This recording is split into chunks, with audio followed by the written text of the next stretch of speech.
Well, I think probably the biggest thing is you look at some of the teams and how they're playing that are going deep into the playoffs. And a spread 4 is really important, number one. And then the other thing is you have to have 4 guys that can make plays. And we thought Yang is really one of the best playmakers in college basketball. They pick and pop him. They give him the ball. He makes a lot of assists. He can shoot it. And when he had the workout here, we really put him in those positions. And we thought very highly of him. We didn't think he'd get to 50. We had him a lot higher on the board than 50, so we were pretty excited that he got to 50. The knock against him is athleticism. Is that a concern for you? You know, the game is athletic, but I think he's always gotten by and been successful because he's super crafty, and guys can do that. My boss is pretty crafty too.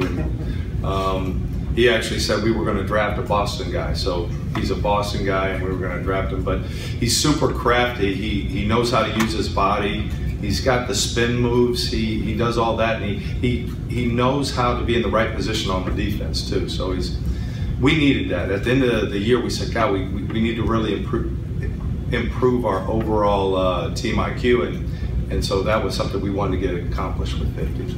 Kevin, we understand there are obviously some things that you aren't in a position to talk about. We're still negotiating. But in general terms, would you say that you guys come out of this period encouraged, maybe even excited about the direction you're able to take in terms of building the you know, just team? Overall, I would say that. Again, you know, we're still in negotiations, so until the moratorium ends, I can't really comment on that. But, you know, overall for the day, we feel great. We really do. Getting Georgie was something we really wanted to do. There was a couple guys on the board still, and we were surprised, but Georgie was the guy we wanted.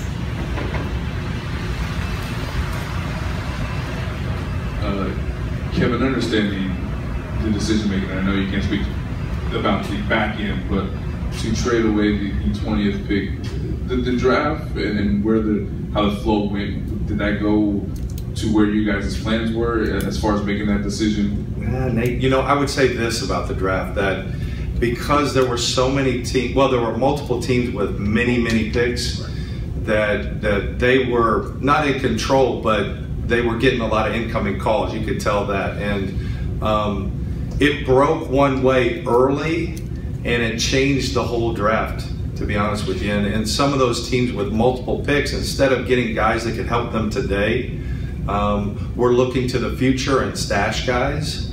And so that was unique about this draft. And so one guy got up there and it changed the direction of the draft. And because there were multiple teams with many picks, that was unique. That was something we hadn't seen in quite some time.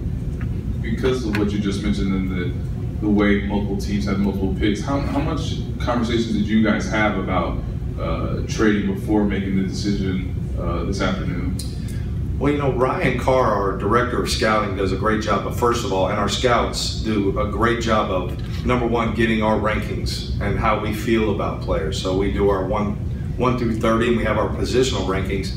Separate to that, there's always a move up, a move out, or a move down and grab more assets. So we had those lists all set up, and it was more of how the draft was going to play and seeing how the teams with multiple picks, how they were going to do that. So it was a little predictable, but one player really kind of changed it, and we were happy because that got Georgie down to the 50.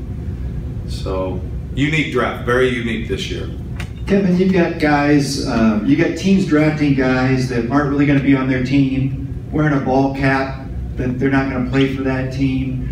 Teams can't talk about what they're really doing with their club. Is there anything the league can do long-term to try to help the fans understand what's really going on draft night? You know, that question's probably above my pay grade. You better ask the league that one and Adam. But you know, it's something that's challenging, and I'm sure they're looking at that. Is Georgie a guy you see more geared towards the Madness, or can you see him sticking? No, I wouldn't say that. I think that he can get in our rotation. You know, he's been successful in college.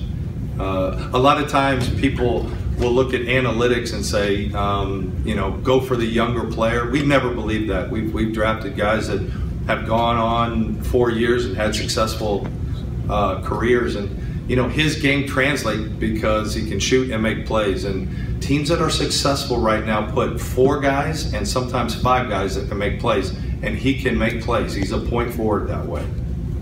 We're excited about that, being able to pick and pop him, and you'll see it in the summer league. And you know, he's going to compete for minutes. We don't see him just as a guy that's going to the D League. No, we think he'll compete for minutes.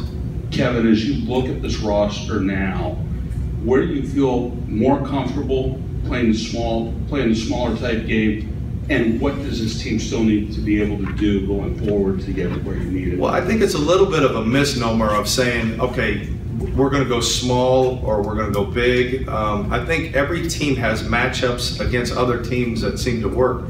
What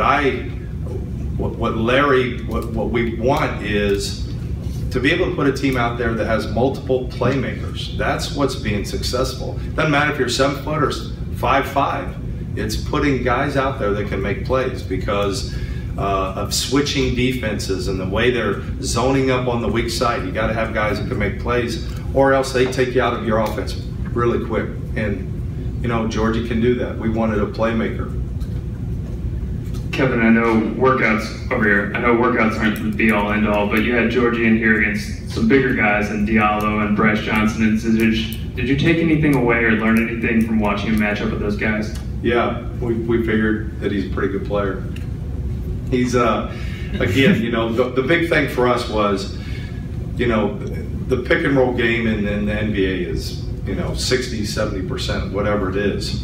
And if your 4-man can dive but also pick and pop and shoot the ball, drive the ball, and make quick decision plays, that's what we saw in that workout against bigger guys, and that did make a difference. Believe it or not, that workout was really important to us. And I don't know if it was 20% of it or 30% of it, but it was an important workout. Kevin, once the draft began, was there an attempt to get into the first round? We had some move-up options. Yeah, we were looking at that. And I wouldn't say we were close, but we were in discussions in late first round, and then a couple players got picked, and it took us out. You said earlier that one player kind of changed the draft. Can you say who that was? That's not our player. I can't comment on another team's player. Okay. What do you see now as you enter free agency? What needs, you know, what do you target?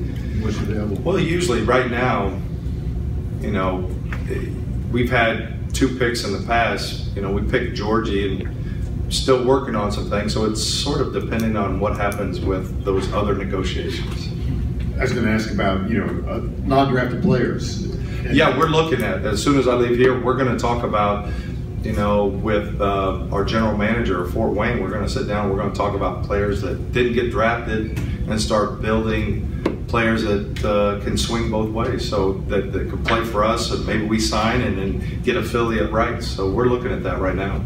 I think local fans will wonder about Yogi Ferrell or other point guards. Did you just see point guard as not really being a need given the roster you have currently? Was Georgie more of a need type of player? I think Georgie was. I mean, the way we watched the finals and teams that are going deep into the playoffs, that spread 4 has been something we've really longed for. So that was really important to us, Mark. Kevin, Larry a couple months ago mentioned the idea of scoring more points, having a faster pace offense, a better flow. Sure. Obviously, you talked about having playmakers, multiple playmakers on the floor. Yep. With everything that's happened today, do you feel the roster moving forward will be more adaptable to what Larry has envisioned, or at least has desired to? And Nate, you know, I think what I've said here is it's important for us to have players that make plays for themselves, but also make plays for other players. And because of that, I think we accomplished that. You know, I don't think we're done. You know, we got to get to July 1 and start talking about free agency and going out into the market, and that's going to be a hyper-competitive situation. So we're excited about where what we got today in Georgia, and then tomorrow we'll start planning out for the free agents on July 1. Scott, last question. Front office feel as a whole with Paul accepting his invite to be with Team USA? I think it's terrific. You know, what happened to him was tough, and to have him come back and have the year that he did, I don't think we could be more proud. And hearing the news and seeing that he's going to play for his country, I think that's something we should all be proud of. Monumental for us.